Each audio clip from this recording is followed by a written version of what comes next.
L'information est rapportée dans un premier temps par les réseaux sociaux.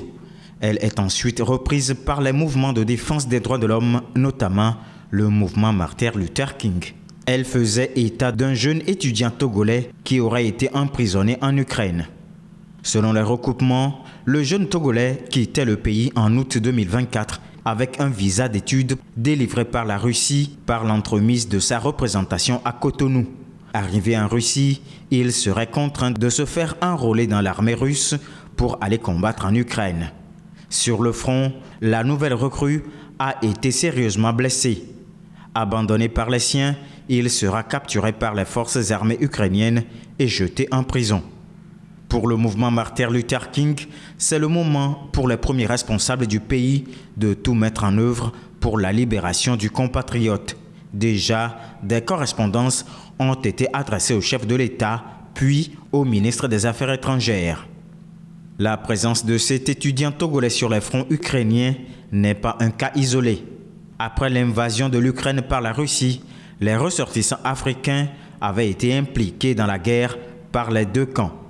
Certains ont même témoigné des procédés auxquels ils ont été contraints juste pour rejoindre l'armée russe ou ukrainienne. Un appel volontaire avait même été lancé par l'Ukraine à travers ses représentations au Sénégal, au Nigeria, en Afrique du Sud, en Algérie, entre autres. Combien sont-ils encore ces Africains pris dans le piège de la guerre entre la Russie et l'Ukraine? Le flou demeure.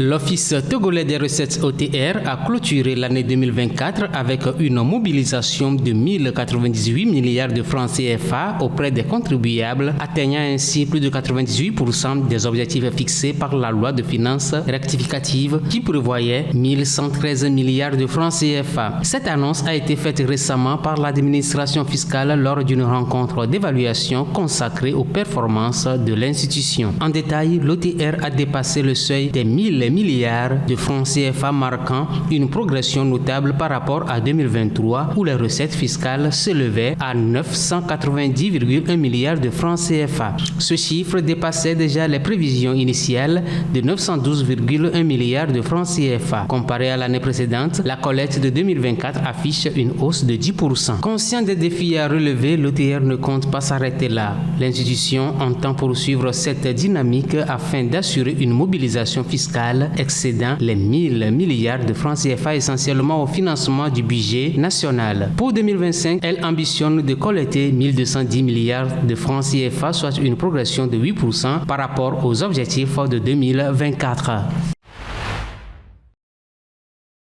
Les maisons de justice s'imposent aujourd'hui comme des acteurs clés de la résolution des conflits au sein des communautés togolaises. Loin des tribunaux traditionnels, ces structures offrent un espace de dialogue et de médiation où les litiges du quotidien trouvent des solutions rapides et équitables. En 2024, le nombre croissant de saisines témoigne de la confiance des citoyens envers ce modèle de justice de proximité. En effet, en 2024, dans les 16 maisons de justice opérationnelles, il y a eu 5 518 saisines contre 4 513 en 2023 et 3 853 en 2022. Pour les recouvrements, 112 421 098 francs CFA ont été récupérés en 2024 contre 53 230 259 francs en 2022 et 80 376 197 en 2023. En somme, le taux de réussite des médiations-conciliations a atteint 90% en 2024 contre 85,80% en 2023. Plusieurs raisons expliquent donc cette croissance. On peut citer la gratuité, la simplicité et la célérité.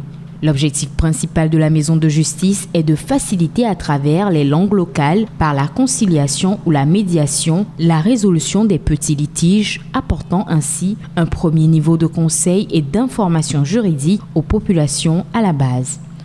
Aujourd'hui, 21 maisons de justice sont opérationnelles sur toute l'étendue du territoire national.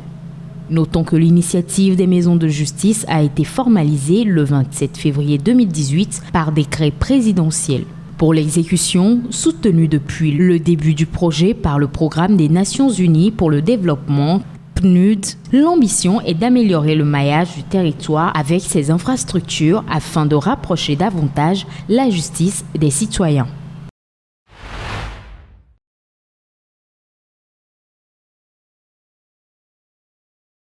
Il y a des semaines, le Togo a renoué avec les délestages dans la capitale et dans certaines villes à l'intérieur du pays. L'on note alors des coupures imprévues de l'énergie électrique. Alors que l'on s'attendait à un retour à la normale, la CET vient d'annoncer une nouvelle perturbation dans certains quartiers et zones périphériques de la capitale à partir du mercredi 12 mars jusqu'au dimanche 16 mars. Face à cette situation, une question reste posée. Pourquoi les délestages continuent? En effet, les délestages sont souvent causés par une combinaison de facteurs. Parmi ces facteurs, la demande croissante de l'électricité. Avec l'urbanisation et le développement économique, la demande en électricité augmente rapidement, ce qui dépasse souvent la capacité de production disponible. Ensuite, les problèmes de maintenance. Les installations existantes souffrent de manque d'entretien, ce qui entraîne des pannes et provoque une réduction de la capacité de production. La dépendance à des sources d'énergie limitée est également l'un des facteurs. Le Togo dépend largement de l'hydroélectricité. Parmi les barrages qui alimentent le pays, l'on peut citer le barrage de Nangoto, le barrage d'Akonsobo. Ces barrages sont souvent affectés par des variations climatiques. Les périodes de sécheresse réduisent le niveau des rivières et affectent la production d'électricité. À cela s'ajoute le manque d'investissement dans de nouvelles infrastructures énergétiques et dans les énergies renouvelables, ce qui limite aussi la capacité du pays à répondre à la demande croissante. Ces causes combinées engendrent des délestages qui affectent les ménages et l'économie du pays.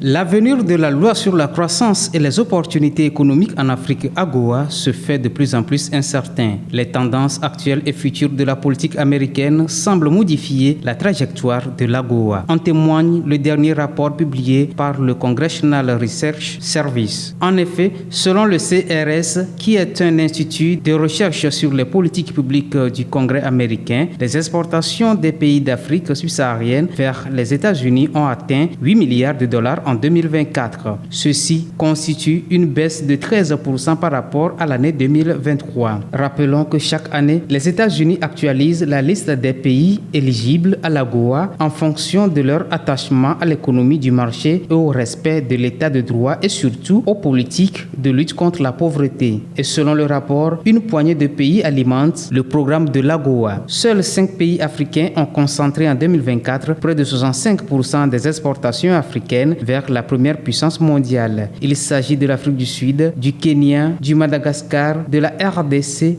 et de la Côte d'Ivoire.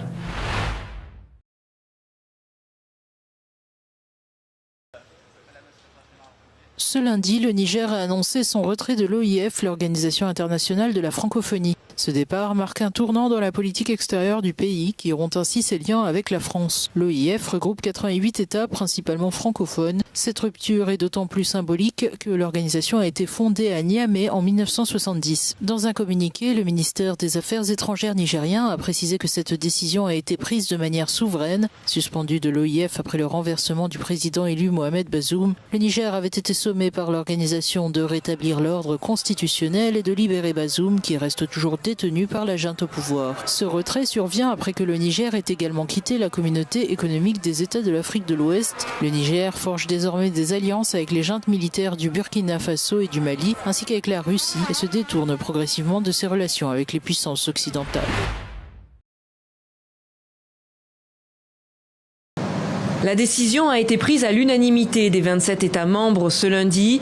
9 personnes sanctionnées, 5 Rwandais et 4 Congolais. Parmi elles, des gradés de l'armée rwandaise. Le général Ruki Karusisi, alias Rocky, commandant des forces spéciales des FRD, les forces rwandaises de défense.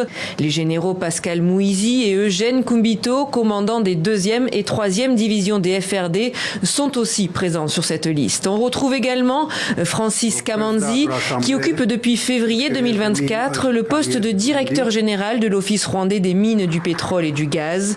De par sa fonction dirigeante, l'UE l'estime responsable d'exploitation ou de commerce illicite de ressources naturelles provenant de l'Est de la RDC. L'Union européenne a également sanctionné la raffinerie d'or de Gazabo, basée à Kigali, accusée de contribuer à l'extraction illégale de minerais congolais. Des cadres congolais du M23 sont également visés. Bertrand Bisimwa, chef du mouvement, ici à droite de l'image, ou encore Joseph Musanga Bahati, qui a occupé le poste de chef des finances du M23 pendant plusieurs années. Quelles sanctions leur sont imposées ? Les concernés ont interdiction de se rendre dans l'Union européenne et leurs avoirs y sont gelés. Suite à ces sanctions, le M23 a annoncé qu'il ne participerait pas aux discussions de paix prévues ce mardi à Luanda, en Angola. Le chef des opérations de maintien de la paix des Nations Unies a appelé lundi à un cessez-le-feu immédiat en République démocratique du Congo, alors que le M23 a annoncé dans le même temps qu'il ne prendrait plus part aux négociations annoncées par Luanda. Pour Jean-Pierre Lacroix, la situation humanitaire exige un arrêt rapide des hostilités. Des milliers de Congolais ont été forcés de trouver refuge dans les pays voisins.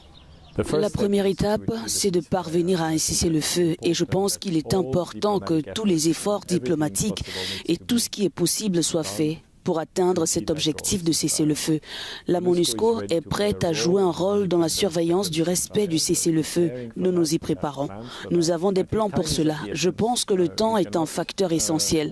Nous ne pouvons pas attendre pour parvenir à un cessez-le-feu, car le risque, comme je l'ai dit, d'une nouvelle et très grave détérioration de la situation est bien présent. Les combats entre le gouvernement de la RDC et les rebelles du M23 se sont intensifiés ces derniers mois. Le M23 a lancé des offensives majeures et s'est emparé de vastes territoires dans les provinces du Nord et du Sud.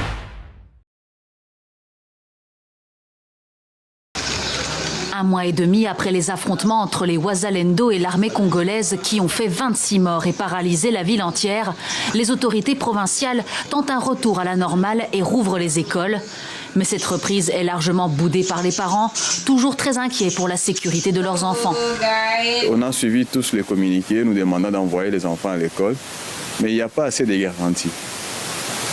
La ville, partout où nous passons, les avenues, le riz, sont toujours comblées de personnes en armes non identifiées. On ne sait pas, nous passons par là, nous voyons des personnes en tenue civile avec des armes, d'autres en culotte avec des armes. On ne sait pas identifier réellement qui est qui. Il n'y a même pas la police pour sécuriser.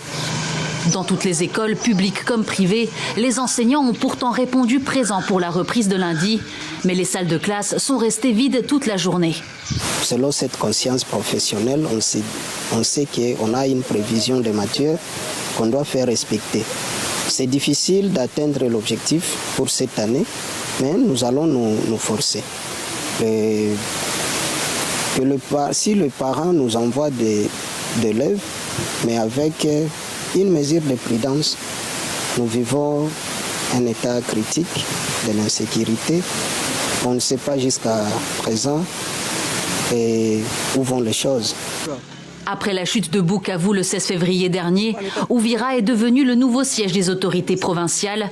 Celles-ci cherchent à tout prix à rassurer la population. Mais de nombreux habitants et le corps enseignant estiment que les mesures présentées ont été bâclées. Selon moi, peut-être la sensibilisation n'a pas été effective. Peut-être il fallait revoir la sensibilisation pour que les parents comprennent quand même que ça vaut la peine d'envoyer les enfants à l'école. Les habitants craignent également le recrutement forcé de leurs proches, alors que les troupes du M23 continuent leur avancée dans le nord et le sud Kivu.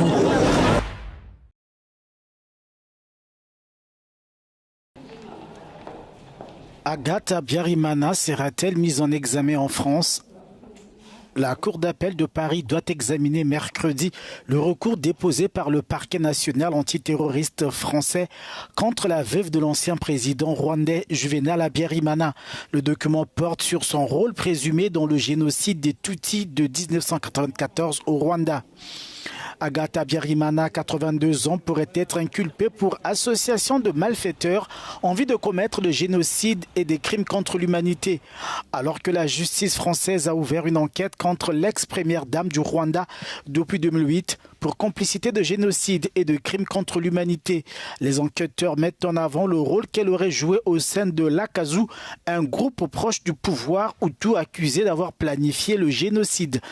La défense parle d'un coup de poker à quelques semaines de la date anniversaire du génocide des Tutsis et des Hutus modérés au Rwanda. Environ 800 000 personnes avaient été tuées en 1994.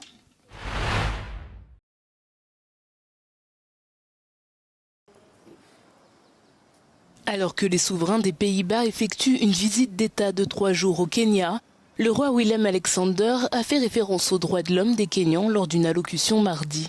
Le mois dernier, le gouvernement néerlandais a déclaré avoir reçu plus de 300 courriels demandant l'annulation de la visite d'État. Plus de 20 000 Kenyans avaient signé une pétition accusant leur président de mettre en place une politique de répression. Avec une population dont l'âge moyen est de 20 ans, votre pays a la chance de pouvoir compter sur les idées et l'énergie de millions de jeunes citoyens. Les habitants du Kenya, comme ceux des Pays-Bas, veulent que leurs droits de citoyens libres soient respectés et que leur voix soit entendue.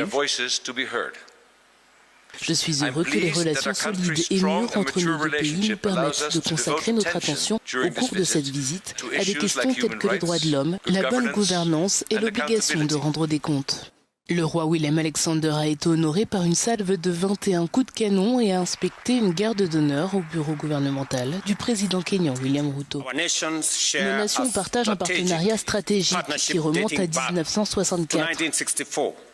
Au fil des décennies, cette relation a évolué sous l'impulsion d'un respect mutuel, d'aspirations communes et d'une vision partagée d'un avenir plus vert, plus durable et plus prospère.